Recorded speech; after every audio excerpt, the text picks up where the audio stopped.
Welcome to Museum of the Ancestors, where I turn miniature making into a form of storytelling and remembrance. My name is Ivy, and in this video, I'm creating a tiny house plant made from masking tape and memory for a greenhouse that never existed but should have.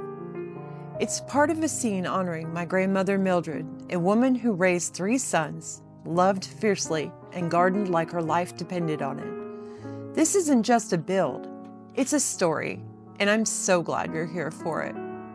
So this video, or even the one before it, isn't the beginning of the Museum of the Ancestors, but it's where we're starting. We're jumping in media res because, well, life doesn't usually wait for neat chapter breaks. Today I'm making a small plant. I don't know what the proper taxonomy is for it. It's sort of snake plant adjacent, but let's be honest, it's a fantasy botanical, a little wishful foliage. It starts with masking tape. I fold it sticky sides together so it's no longer sticky, and just like that, it becomes craft material. Then I painted it a shade called English Ivy Green. Somewhere out there, a color namer is very proud of that one. The first thing I made was a miniature library for my dad. He was a book and music lover, a quiet man with a sharp wit, and that little room reflects so much of who he was. But I'm not ready to share it yet.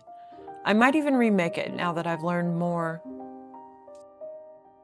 I started building the Museum of the Ancestors about 1.5 years ago, right after my dad died.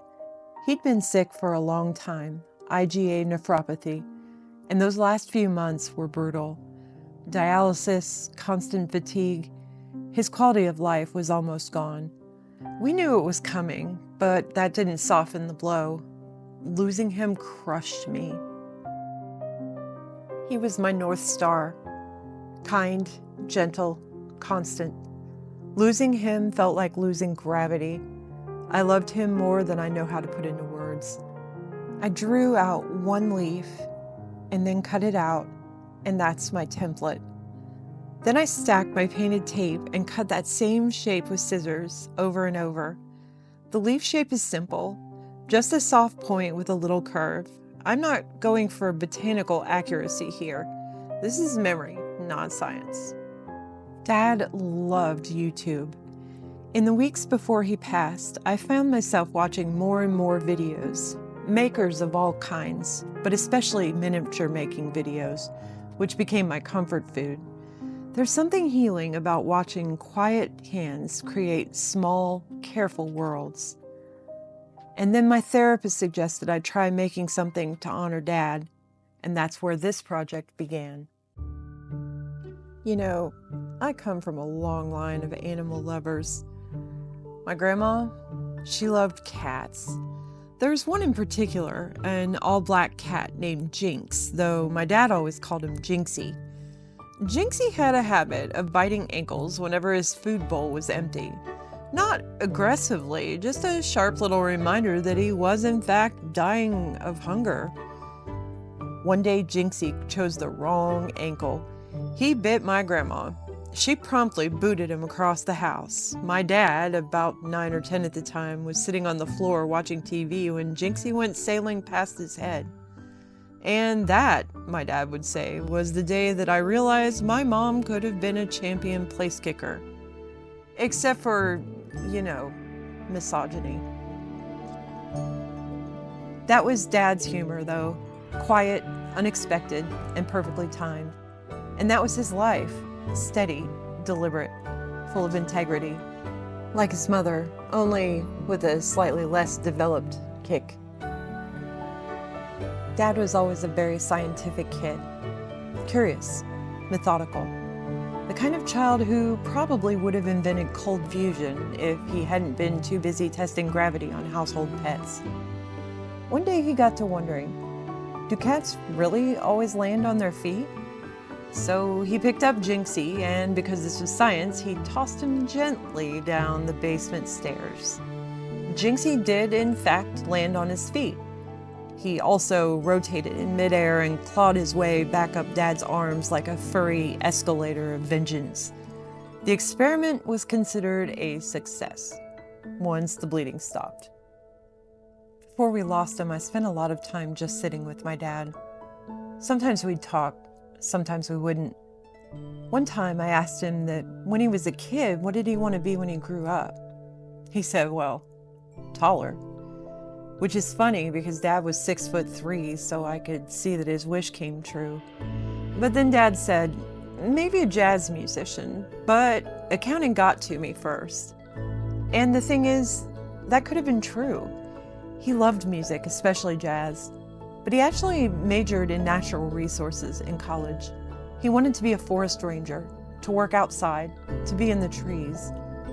Life, of course, had other plans. He went to work at the Farm Bureau Co-op, and over time he moved into accounting. Bit by bit, promotion by promotion, he became the kind of man who quietly held everything together. Not quite a ranger, not quite a musician, but still somehow both. Lyrical, even when it didn't go the way he once imagined.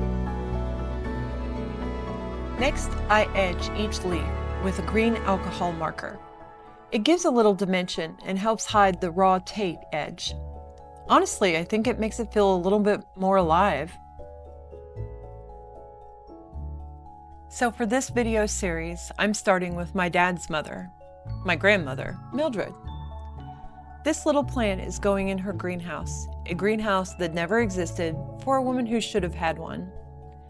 My grandmother raised 3 sons, buried her husband too young, and kept her love for him alive for nearly 40 years later. She never remarried. I think she just didn't want to. Now I lay the leaves out and tape the bases together with fresh masking tape. Flip it over and do the same on the other side. Then I paint the stem brown and blend the edges with a dark brown marker. Now to be clear, I've already made a blue million plants for her. The greenhouse itself is something I bought on Etsy and assembled a while back, but only now do I feel like my skills and my heart are in the right place to share it. I just graduated in December with my bachelor's degree, and for the first time in a long time, I have the bandwidth to learn something big, like video editing, like storytelling, and like how to turn a miniature into a memory. Mildred grew up in a time and place where women were expected to stay in the home. And for a while, she did. She raised a family, cared for her husband, and kept house. But that was only a sliver of who she really was. Before she was married, she worked as a reporter. Later, when her children were older, she returned to work and educated herself in quiet, determined ways. She built a compost heap that could have won awards. In her later years, she saw the world. The Soviet Union, Egypt, Spain. She sent postcards from every corner of the globe to a kitchen wall in Indiana.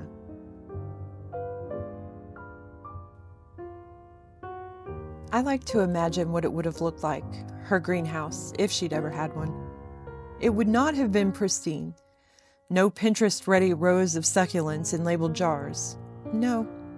It would have been a little wild, a little chaotic, and full of life. Pothos would have cascaded from every shelf like green ribbons.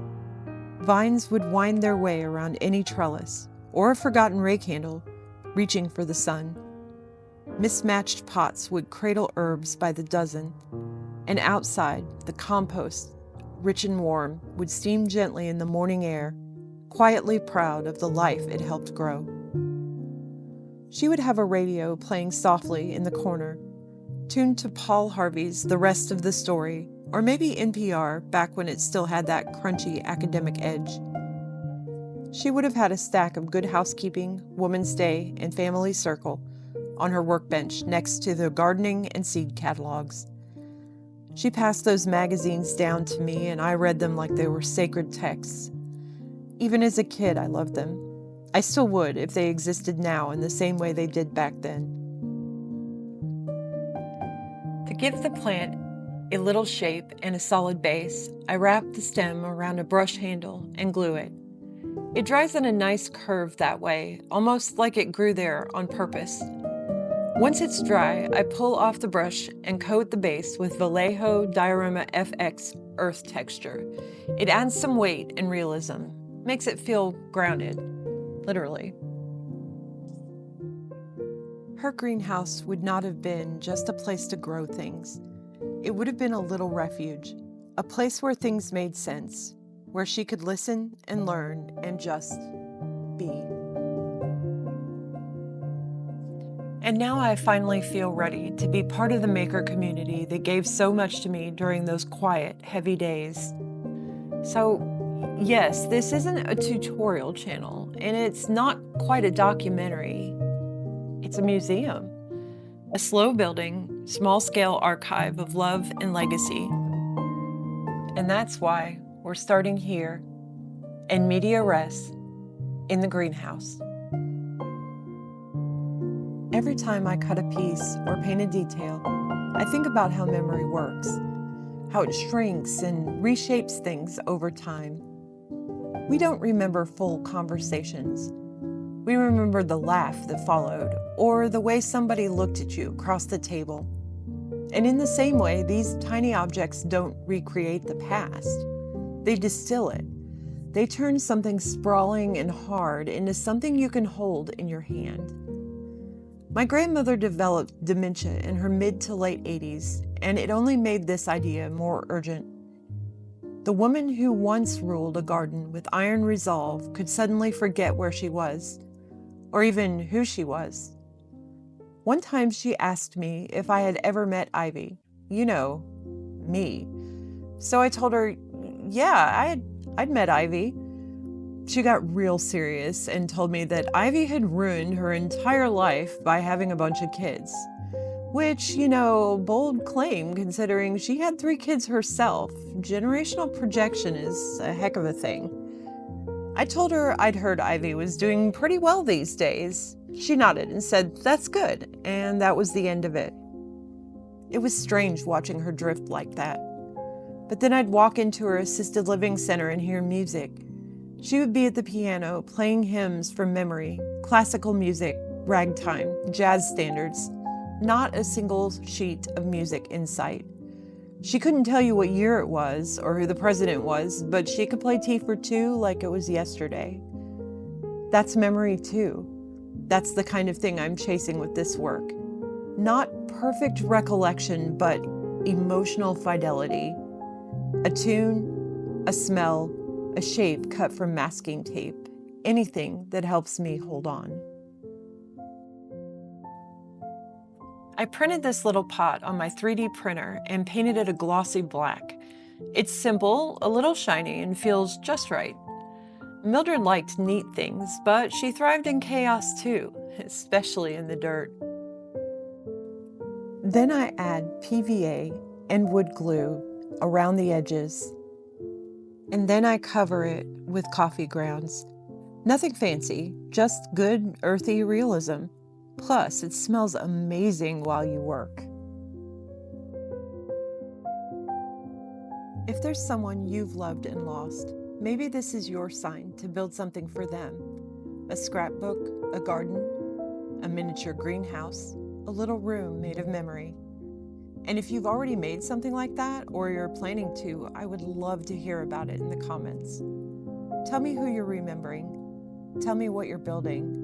I would really love to hear your story.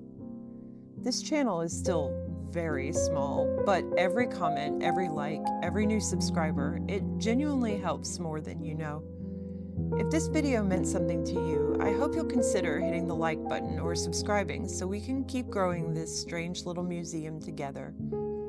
And if you've made it all the way to the end of this video, thank you. From the bottom of my heart, thank you. I know how many things are competing for your time and your attention, and it means the world that you spent a little of it here with me. So here it is. A little plant made from masking tape and memory, part of a greenhouse for a woman who never had one but deserved it, and part of the museum I'm building slowly to honor the people who made me who I am. Thank you for coming with me on this. There's more to share, more stories, more people, more miniature echoes of real lives. If quiet storytelling and tiny things are your kind of thing, I hope you'll stick around. The museum doors are just now opening.